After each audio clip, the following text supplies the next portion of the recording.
All right. Get something else to write on. Get some work. Let's go. Don't be late and be lazy. All right.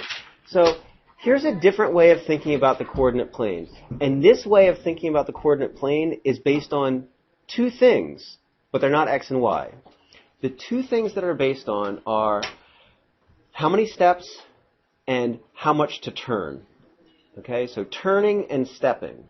And we call turning and stepping r for the radius, how far out you're going to go, and theta for how much you're going to turn.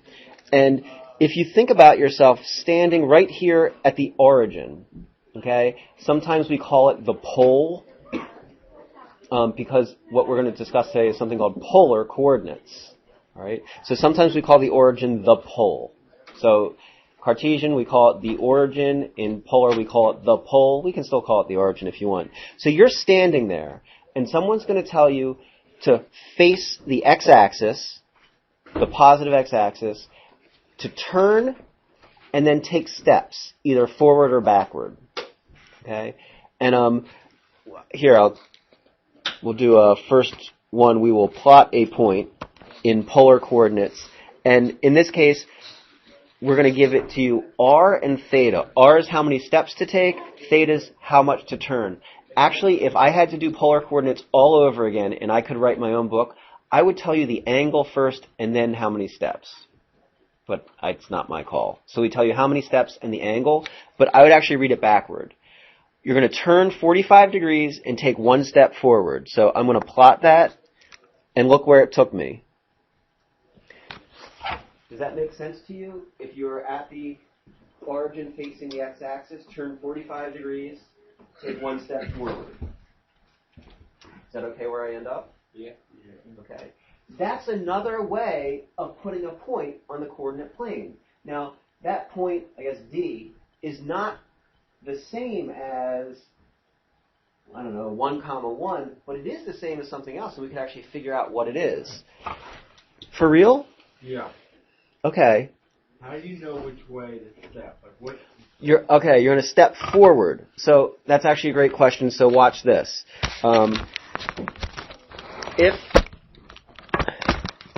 If I tell you, let's see, go -4 and 30 degrees. So this tells you you're at the origin, turn 30 degrees. Now -4 tells you to take 4 steps backward. So what quadrant are we going to end up in? 1, 2, 3, or 4? 3. I hear 2. I hear 3. Any other ones? 4? I hear 2, 3, and 4. Does anyone think we're going to end up in the first quadrant? Good. We're definitely not. If you spin 30 degrees and then you take 4 steps backward, where are you going to end up? Third. I think you're going to end up in the third quadrant. Let's see. Let's plot that point. Yay, there you go. Oh, sorry, I thought 30 was 50, that's doing 15 every 15 degrees. So that's 30 degrees. Okay? So can you see that we actually could have done that a different way? We could have actually got to that same spot. Instead of taking 4 steps backwards, we could have taken 4 steps forward and spun how many degrees? Negative 210. Positive 210. Or someone was saying Negative 9, 130. No. Negative 150. Okay, so look, we could have done positive 210 and plotted that. No, it won't even plot it because it's right on top of it. Hold on, maybe I should delete. Oh. Huh. Okay. All right, so if I delete that. Oh, F is right under it. Oh, what do you know? I didn't even know that. So that was the point we just plotted. Or you said, Max said we could do 4 steps and do negative 150. And if we plot that point, right on top of it. So there are an infinite number of ways of naming a point in polar coordinates. All right? We can actually, since we know trig, we can actually pretty easily go back and forth between Cartesian, which is x and y's, and polar, which are r's and thetas. Before we do that, though, we should ask, if I told you the number of steps and the angle to spin, are there any kinds of questions, sort of like Evans, like what if you have a negative, steps, like which way do you know? Are you okay, like, if I asked you that? Like, where to find that point? Elizabeth, is that a thought or not really? No. Evan, is that a thought or not really? No. You sure? Because I'm ready for questions now. I wasn't before, but I'm ready now. Go ahead. So, like, I'm noticing the lines, and I'm just assuming that 30, 45, and 60. Are we talking about these? Yeah. So I think they're 15 degrees. I think 15, 30, 45, 60, 75, 90. I made that mistake too. I thought they were like 30 degree apart. These represent every 15 degrees. You can probably get polar graph paper with all sorts of demarcations, like instead of every 15, every 10 degrees or every 5 degrees. So we have to will we ever deal with numbers that are like 63 or like 71? So, are you going to plot something by hand at 71 degrees? No. Definitely not. Let's see. Okay, so I'm not positive I know how to do this, so bear with me. I know how to graph polar equations, but I don't know if I can plot points. So I'm going to go to mode. And when you go to mode, you'll notice when you go past radian, which you want to be in, you definitely want to be in radian, there's function, parametric, which you're experts in now, and then right after that, polar, POL, that's polar. So you can be in polar mode. So if I go to, let's see, second quit, check that out. I already have an equation in there. Look at that crazy graph. All right, but I'm actually going to turn my graph off because I don't want to look at this graph right now. I want to see about going to, let's see, second quit, and on draw points. Okay, so let's see if I want to do point. Is anyone an expert at doing like plotting points? No? All right. If I do point on, now I'm going to try this, and I really don't know if it's going to work. I'm going to do 1, comma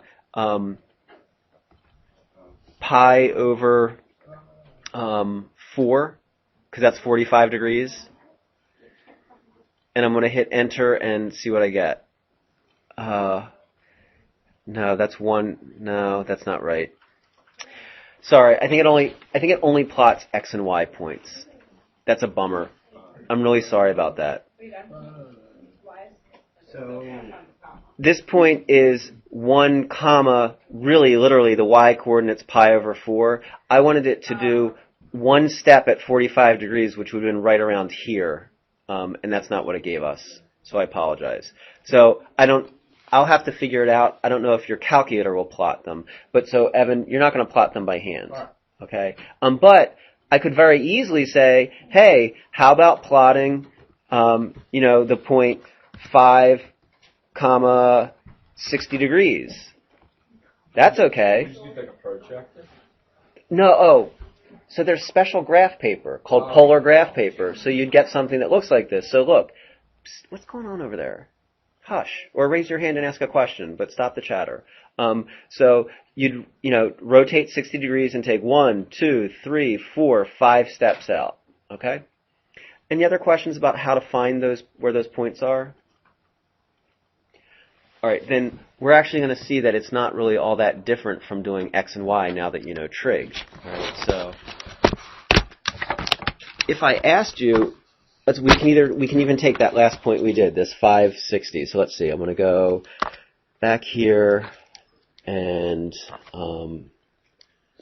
let's clip. I just need this part. Okay, so what do we know? Well, we know we went out 5 units, and we know that it's 60 degrees. So if I asked you what's the same, what would that be in terms of x and y, you could actually find the x coordinate and the y coordinate. Talk to me. Give me some strategies. You should be awesome at this. Miles? Was the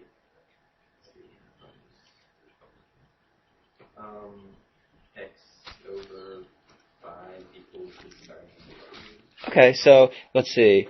If this is my x-coordinate and this is y-coordinate, Miles is saying the sine of 60, I disagree a little bit. Sine of 60 is going to be opposite of hypotenuse. But that's essentially the idea, right?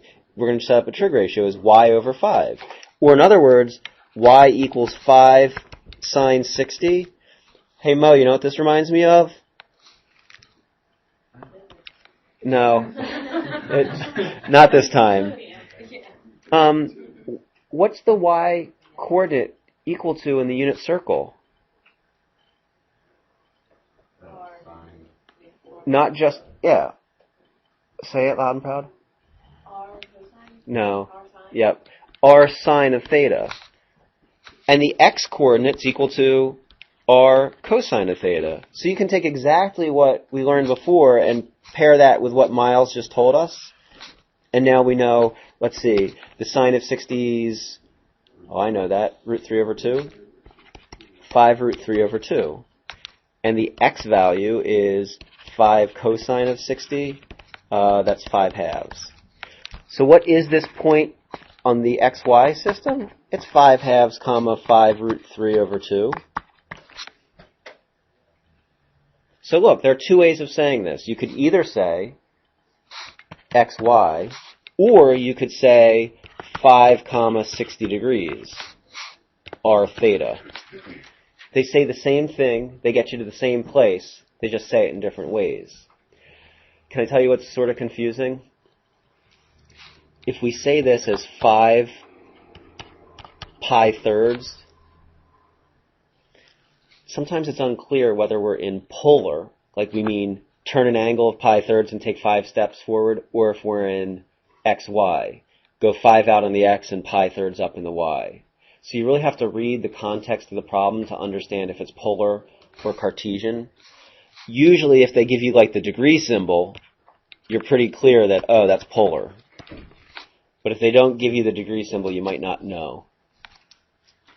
If you've got one side, could you just use the Pythagorean theorem? You could. As a matter of fact, here, let's generalize.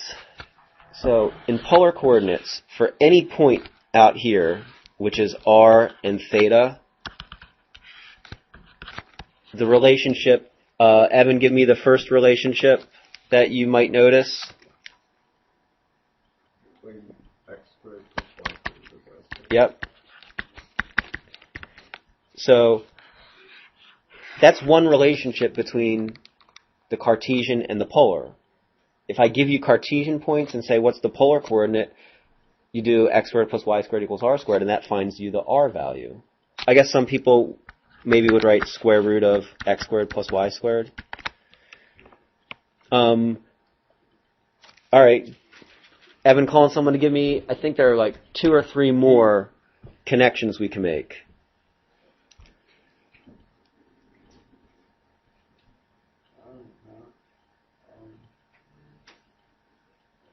Y equals y sine theta.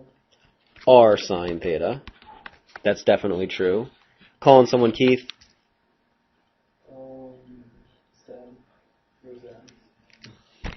Thanks for clarifying. Alright. X equals r cosine theta. Yep. Okay, so again, we're making comparisons. We're relating Cartesian to polar so that we can go back and forth.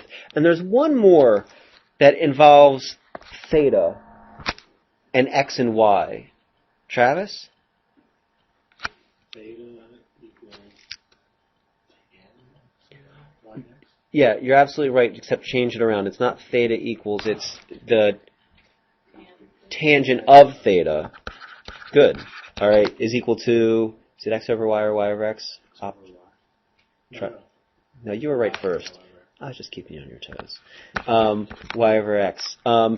Some people write this as theta equals the inverse tangent of y over x.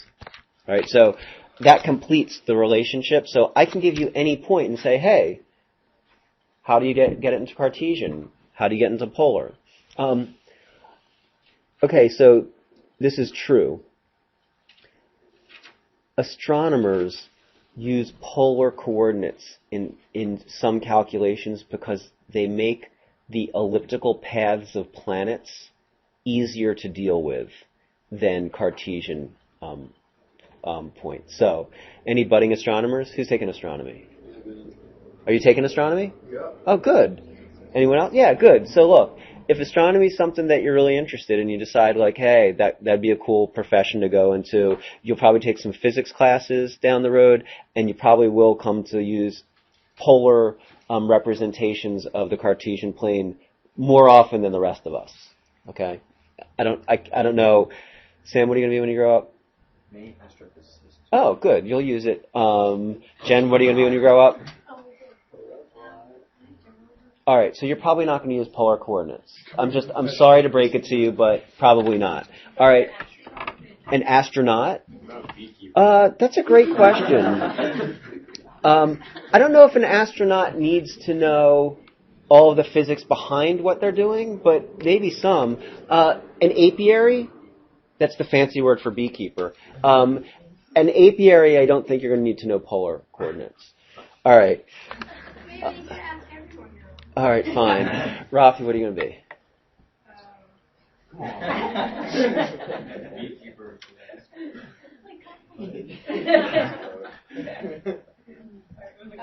Layout, design. All right, awesome. Max, I don't know. just dream, whatever you want to be. I really. I'm coming back to you. Elizabeth. Math teacher at Shipley. Oh, now you're just mocking me. I'm serious. We got Jen's not Mo. Physical therapist. All right, Michelle. Really? No. All right, it's okay. I mean, No, I'm scared of heights.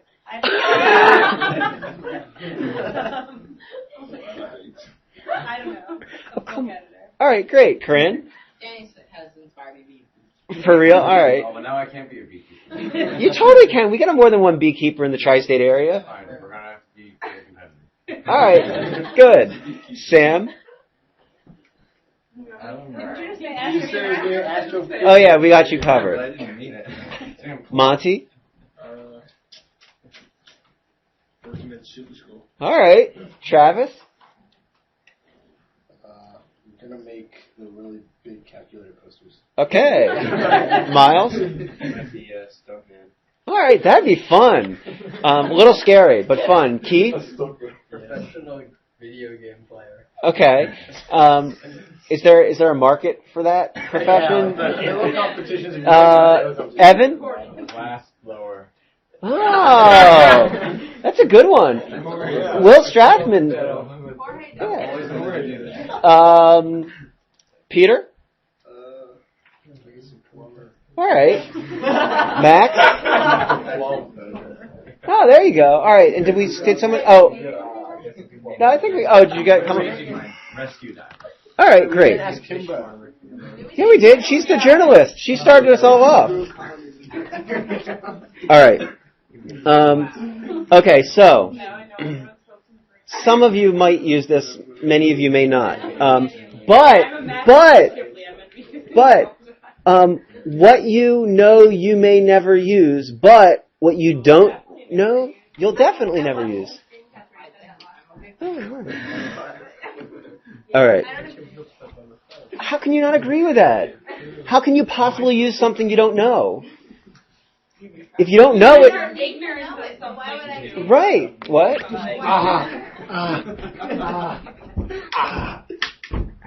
Quote. Yeah.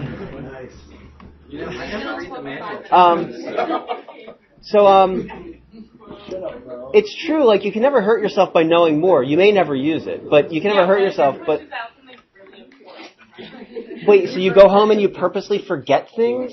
You're like, oh, I learned my quota today. I have to forget the third letter of the alphabet. What if it takes up that space in my brain?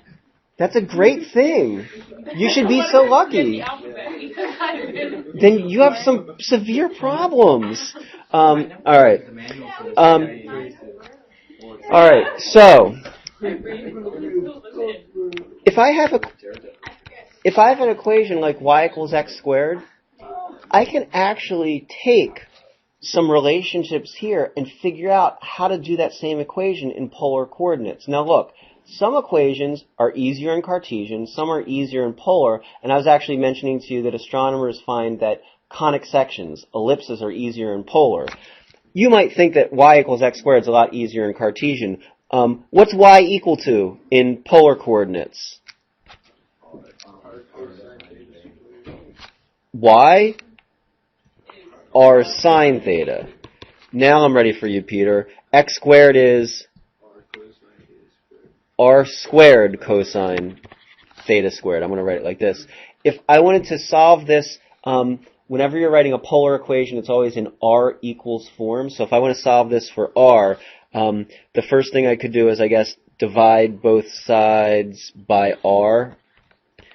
And on this side they go. So I'm left with sine theta is equal to r cosine squared theta.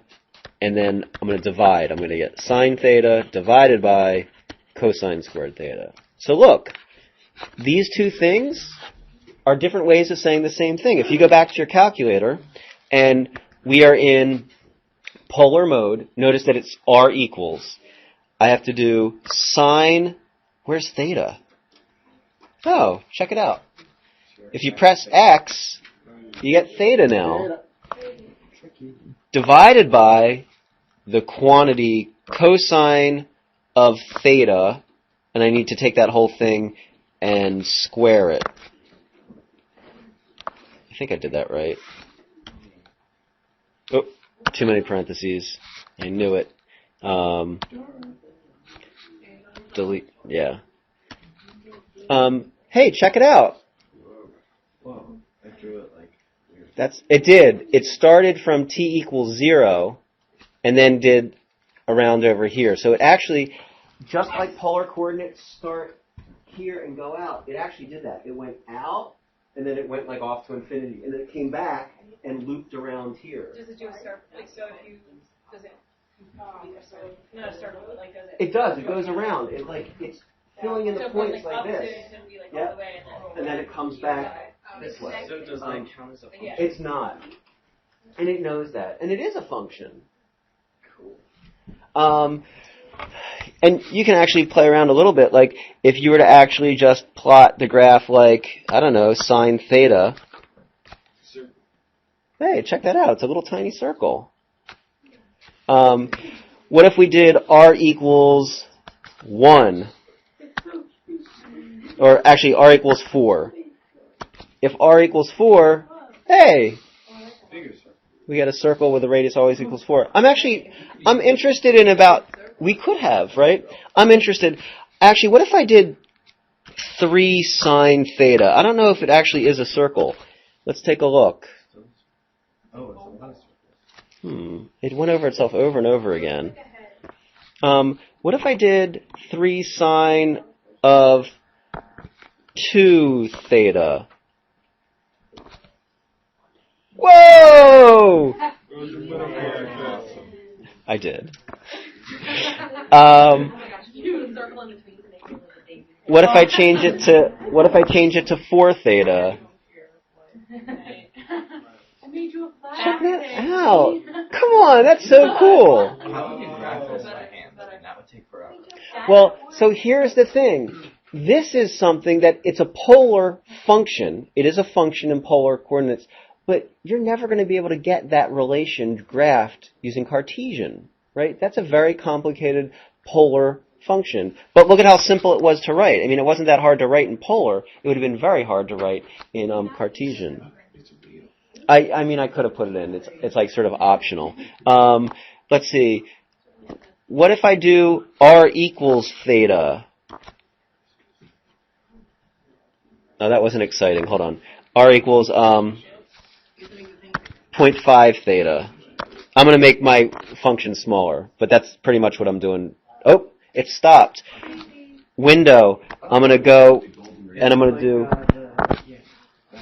Whoops, that's not what I wanted.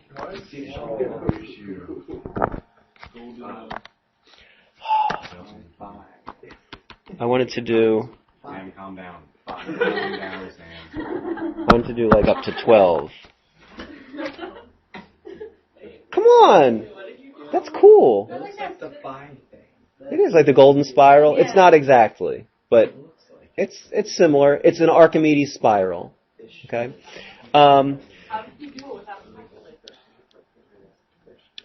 So polar coordinates have been around for longer than calculators have been around. I mean, you can talk about these relationships. It's certainly faster to draw when you have the calculator. That's true. So much like when you had parametric, when you go to window, you have to look at your theta min and max. So if your theta max is only 2 pi, it's only going to go around once, go around the circle. If you want it to go around the circle more times, you have to make your theta max bigger. Okay? Thank you. You're welcome. Let's see. Get out your classwork, and maybe we'll take a look at a few problems. Oh, should I show you? No, I'll wait. I'm going to wait. I'm definitely going to wait. You can't do that. You can't say I'm going to wait. can't do that. I'm going to wait. Having to wait? You can't like say, well, should I show? Oh, no, I won't.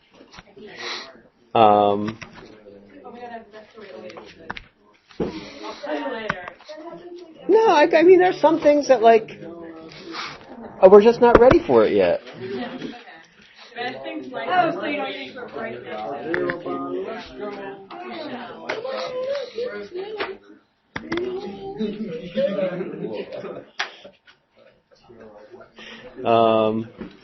Here, let me see that classwork.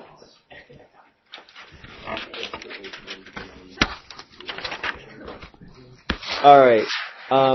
Let's take a look at 18A and then 19A. So 18A, we need to get 3, 4, and we need to convert that to polar. And then we need to take 4 and 2 pi thirds and convert that to rectangular. Thank you. All right, so 3, 4. Well, I know what that looks like in terms of that's out 3 and up 4. So over 3, up 4. That's the point 3, comma 4. All right, go ahead. I'll give you like 30 seconds. Find me the polar coordinates. Another way of saying that same exact point using polar coordinates, and then we'll talk through the strategy. No, that's not right. Try again. Okay, so try something. You have a whole bunch of notes and stuff there. You should not publicly, like, you're being a sad Sally, and I don't like it. Yeah, a Debbie Downer. That's what you're doing.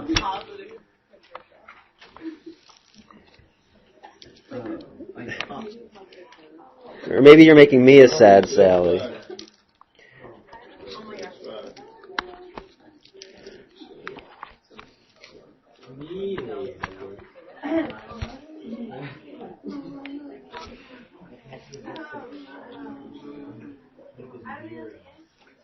I don't know. You need to do it. Let's go. Get with it. 10 more seconds to go.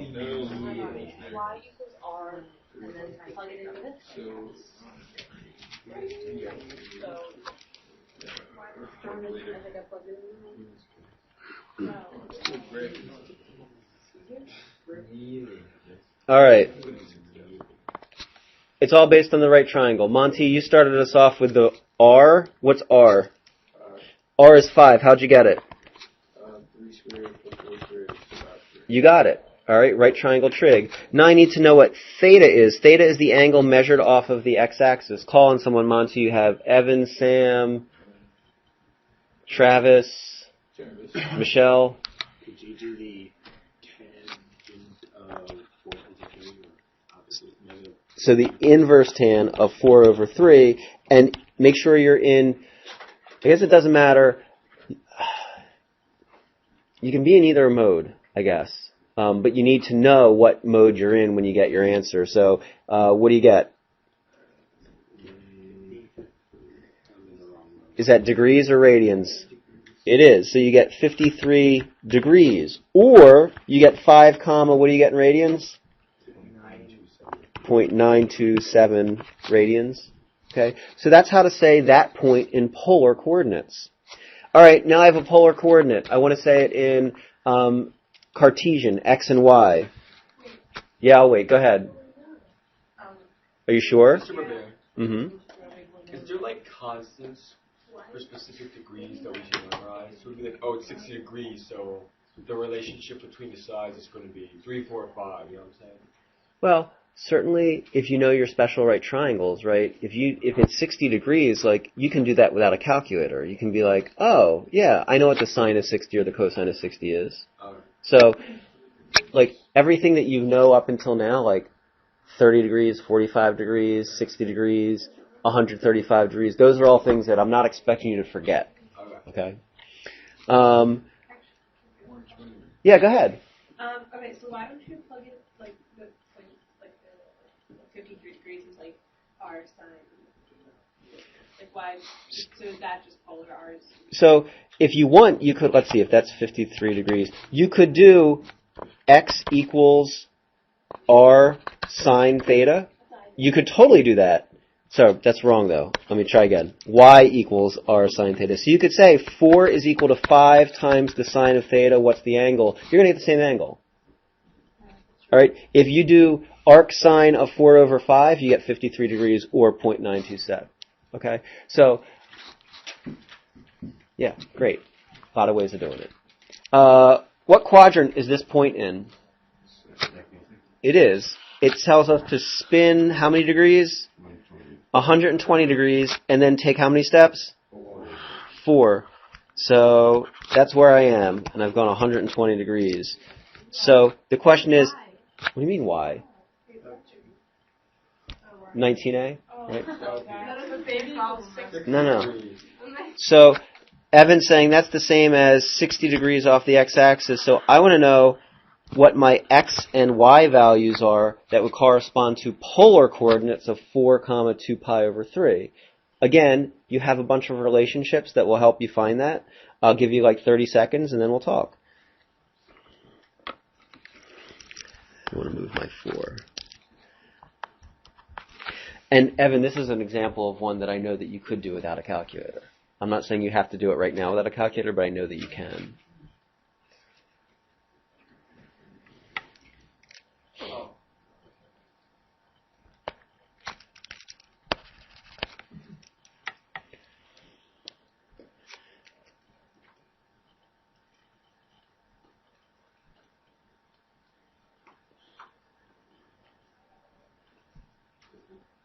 Max, you want to start us off? Definitely not? You sure? Elizabeth, start us off? Alright, I'm going to write it as y. First I'm going to write y equals r sine theta, or 4 times, sine 60. And then you get root 3 over 2. So you get 2 root 3, right, when you multiply those? Okay, so y is equal to 2 root 3. Question, you always have to think about this in polar. Is y above or below the x-axis? It's above, so it's positive. All right, Danny, x? So for x, you do r cosine of 60. Okay. Which is 4 times 1/2 of 60. All right, now is x to the left or right? To the left, so, right, so we're actually going to have to remember that it's negative. So if we want this, the coordinate would be the same as negative 2, 2 root 3. So to get from polar to Cartesian. All right? So all it is a different way of looking at the coordinate plane that you can now look at because you know trigonometry. Before you knew trig, you really couldn't look at it this way because you wouldn't understand what we're talking about. So look, we have r and a theta, we have an x and a y, and there are a bunch of relationships that ties those together. So I think I'm going to stop there. Mr. Kai, conceptual question. Not